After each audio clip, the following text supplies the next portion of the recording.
You're tuning into Black and White Sports on YouTube. The no-holds-barred truth on sports. The main event starts now. Well, guys, sports and politics. Now, politics has been a part of the NBA for a while. And one of the ringleaders of politics in the NBA is one Steve Kerr, who is actually the coach of the Golden State Warriors. This man had a lot to say, man, during the election, whereas the Warriors are just pretty much mediocre this season and falling off a cliff.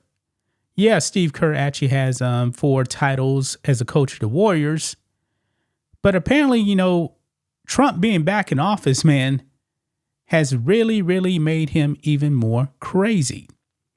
Now, the inauguration was the other day, and Steve Kerr actually weighed in on the Trump inauguration.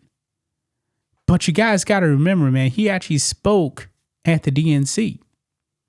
Yeah, he actually said this. Listen in. I know very well that speaking out about politics these days comes with risks. I can see the shut up and whistle tweets being fired off as we speak. But I also knew as soon as I was asked that it was too important as an American citizen not to speak up in an election of this magnitude.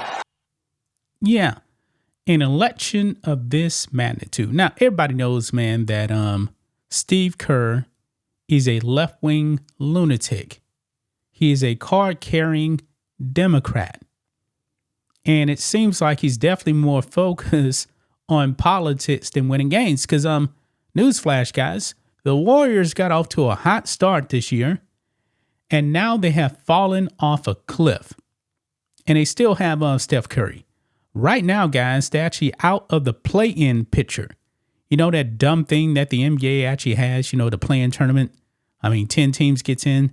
The Warriors right now are sitting at the 11th spot right now. If I'm not mistaken, I believe they're a game under 500, maybe right at 500. Don't remember exactly. Yeah. But look at this, guys. Steve Kerr was actually asked about the Trump inauguration. And he said he didn't watch it. He was focused on the game. Okay, you're a coach. You're supposed to be focused on the game. But clearly, guys, as he was prepping for the game, his mind obviously had to be on Trump. Watch this, guys.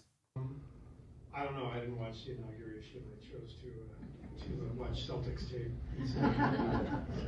But in light of that, just a thought of what this game means to you. I always love playing on MLK Day. It's a very significant day for all Americans, and I think the NBA has really kind of adopted it as part of our culture, and I'm very proud of that.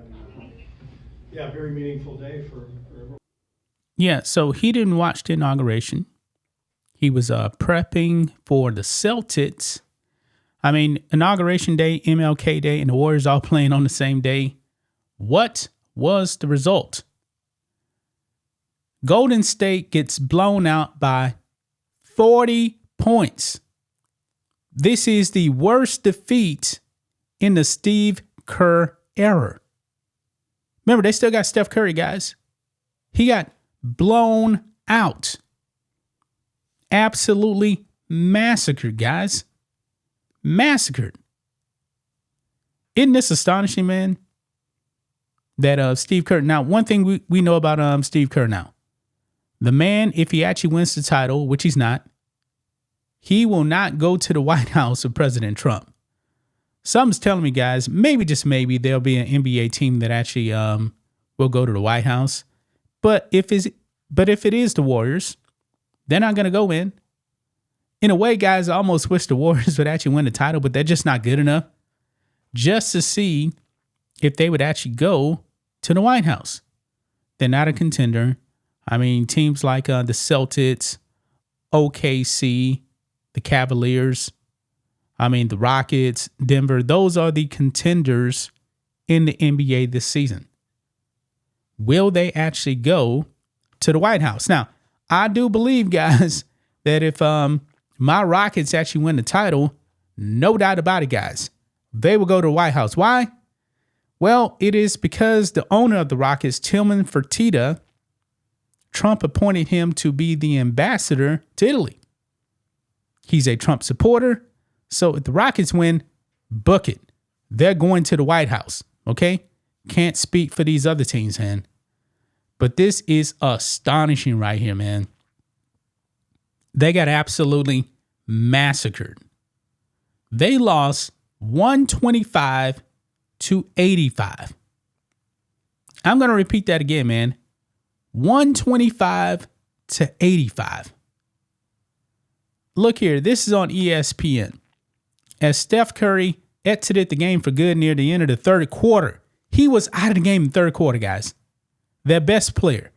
This is how bad it was.